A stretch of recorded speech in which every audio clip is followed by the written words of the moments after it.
Morning students.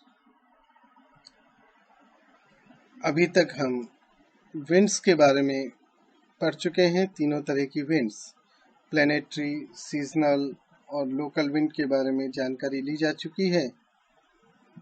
आज से हमारा जो मेन टॉपिक रहेगा वो क्लाउड रहेगा, जिसके अंतर्गत सबसे पहले हम क्लाउड फॉर्मेशन के बारे में बात करेंगे। मैं doctor Prakash Chandra Sharma, department of zoology, SPC government college Ajmer.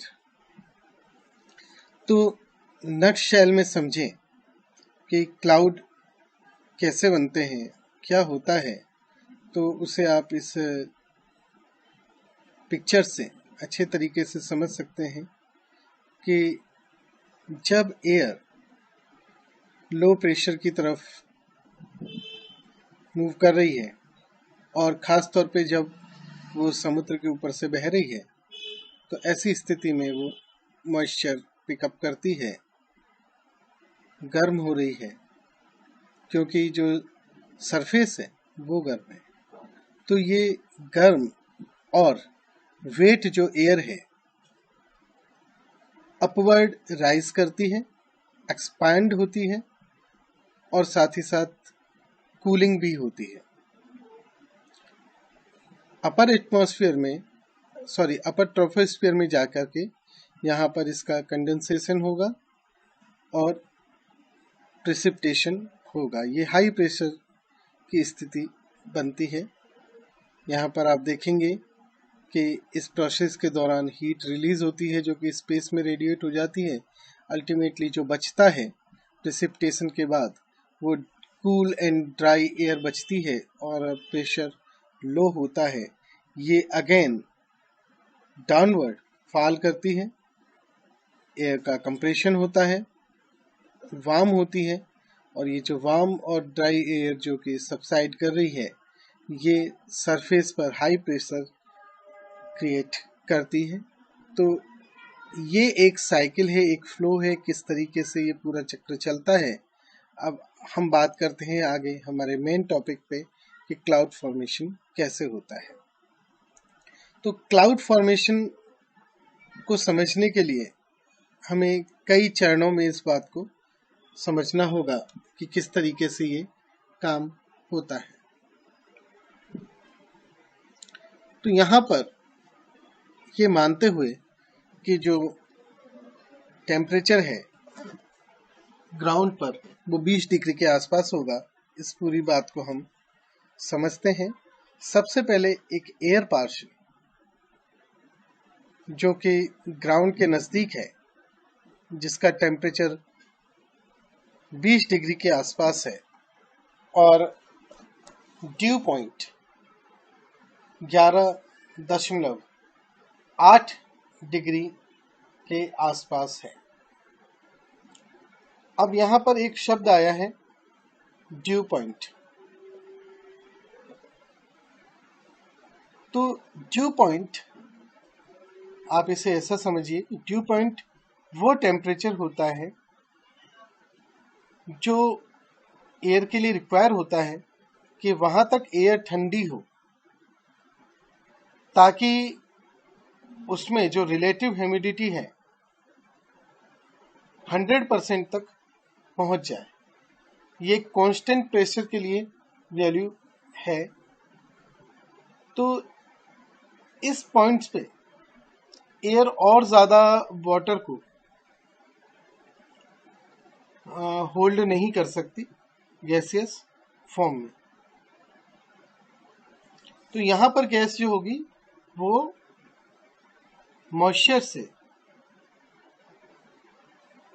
पूरी तरह से सैचुरेट हो जाएगी। अगर इस पॉइंट से नीचे जाएंगे हम, ड्यू पॉइंट से नीचे की तरफ और ज़्यादा कूल करेंगे, तो ऐसी स्थिति में जो वेपर है जो कि गैसियस फॉर्म में है, उसका कंडेंसेशन स्टार्ट हो जाएगा और लिक्विड वाटर यानी कि ड्यू फॉर्म होना प्रारंभ हो जाएगा। तो ये वो ड्यू पॉइंट है जिसके नीचे ड्यू फॉर्म होना प्रारंभ हो जाएगा। बाकी उससे पहले इस पॉइंट तक जो रिलेटिव ह्यूमिडिटी है वो 100% तक हो जाएगी। तो यदि एयर पार्सल,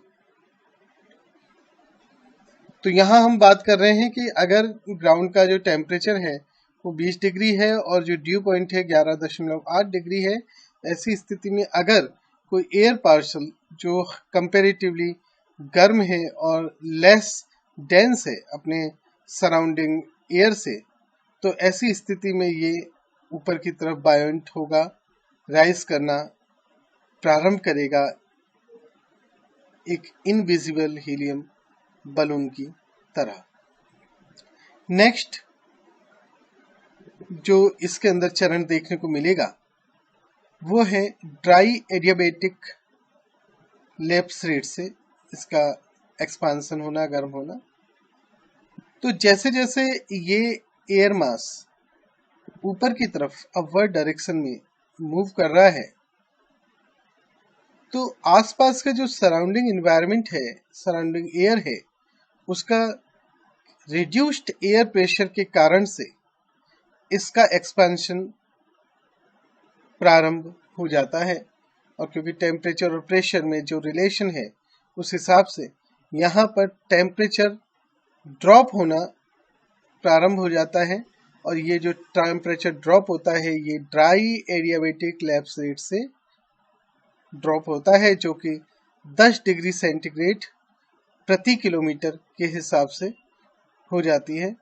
तो ऐसी स्थिति में 500 मीटर का यदि एलिवेशन होता है, तो अब जो पार्शल का टेम्परेचर है, एयर पार्शल का टेम्परेचर, वो 5 डिग्री कम हो चुका होगा, जो कि शुरुआत में 20 डिग्री था और अब इसका टेम्परेचर घट के 15 डिग्री के आसपास रह चुका है। अगली स्टेप में हम देखें तो लिफ्टिंग कंडेंसेशन लेवल जो कि 1000 मीटर पे है, वहां पर टेम्परेचर 10 डिग्री तक ड्रॉप हो चुका है। अभी भी एयर राइज कर रही है, एयर पार्सल राइज कर रहा है, एक्सपांड कर रहा है, एडियाबेटिक प्रोसेस से ठंडा हो रहा है, यानी कि हीट न तो लॉस हो रही है न गेन हो रही है। और ये अपने ड्यू पॉइंट टेम्परेचर पे पहुंच चुका है। मैंने बताया आपको कि ड्यू पॉइंट टेम्परेचर 11.8 है और अभी ये 10 पर पहुंच चुका है। ड्यू पॉइंट जो लैप्स रेट है वो करीब 1.8 डिग्री सेंटीग्रेड प्रति किलोमीटर होती है। तो अभी ये यहाँ पर अगर इस हिसाब से हम देखें कि ये घटता जा रहा है जो ड्यू पॉइंट टेम्परेचर है, लेकिन ये ड्यू पॉइंट टेम्परेचर जो घटकर अब कहाँ पहुंच चुका है, 1 किलोमीटर की ऊंचाई है और 1.8 डिग्री की कमी आ चुकी है, यानी कि 11.8 में से 1.8 घटाएंगे आप तो 10 डिग्री।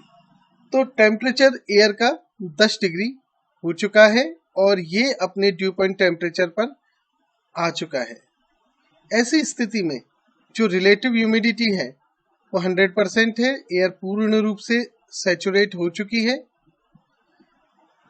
अब कंडेंसेशन प्रारंभ हो चुका है। जैसे ही कोई भी न्यूक्लियस अगर मौजूद है किसी भी तरह का, आगे हम इन चीजों की बात करेंगे, किसी भी प्रकार का कोई न्यूक्लियस प्रेजेंट है तो उसके चारों तरफ कंडेंसेशन प्रारंभ हो जाएगा और पहली बार आपको एक विजिबल क्लाउड नजर आएगा। और ये विजिबल क्लाउड आपको कहाँ नजर आ रहा है? लिफ्टिंग कंडेंसेशन लेवल पर नजर आ रहा है, जहां पर ये अपने ड्यू पॉइंट टेम्परेचर से नीचे आ चुका है, उस पर पहुंच चुका है। तो यहां पर अभी भी लगातार एयर पार्सल ऊपर की तरफ मूव कर रहा है और टेम्परेचर में ड्रॉप हो रहा है।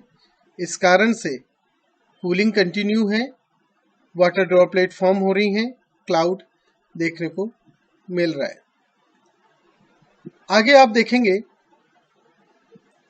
कि जैसे जैसे हीट कंडेंसेशन हो रहा है, जो वाटर वेपर में लेटेंट हीट मौजूद थी वो रिलीज हो रही है, जिसके कारण से जो अपलिफ्टेड एयर है वो तुलनात्मक रूप से गर्म होने लग रही है। आप देख रहे हैं कि जो टेम्परेचर ड्रॉप है वो कम हो चुका है। तो यहाँ दो प्रकार के आपको अपोजिट इफेक्ट देखने को मिलेंगे। एक तो अपलिफ्टिंग जो एयर है वो ऊपर की तरफ अपलिफ्ट हो रही है, आसपास का प्रेशर कम है तो इस कारण से वो एक्सपांड हो रही है और ठंडी हो रही है। और दूसरी चीज कि जो लेटेंट हीट है उसके रिलीज होने के कारण से गर्म हो रही है। अभी आप देख रहे हैं दोनों में से कौन सा इफेक्ट स्ट्रॉन्गर है, कि भाई जो कूलिंग हो रही है उसका इफेक्ट कंपैरेटिवली है, इसके कारण से ये अभी भी अपलिफ्ट कर रहा है। नाउ क्योंकि कूलिंग इफेक्ट स्ट्रॉन्गर है तो एयर कंटिन्यू कर रही है, कूल कर रही है, अपलिफ्ट हो रही है, बट लेटेंट हीट रिलीज के कारण से कूलिंग स्लो हो गई। और ये जो स्लोअर कूलिंग है सैचुरेटेड एयर की, इसको हम मोइस्ट एडियाबेटिक लैप्स रेट कहते हैं। आगे आप देख रहे हैं कि मोइस्ट एडियाबेटिक लैप्स रेट से इसकी कूलिंग हो रही है। नेक्स्ट टॉपिक में हम देखेंगे कि किस तरीके से प्रिसिपिटेशन होता है, क्लाउड फॉर्मेशन कैसे हो रहा है, वो आप यहाँ पर समझ चुके होंगे। धन्यवाद।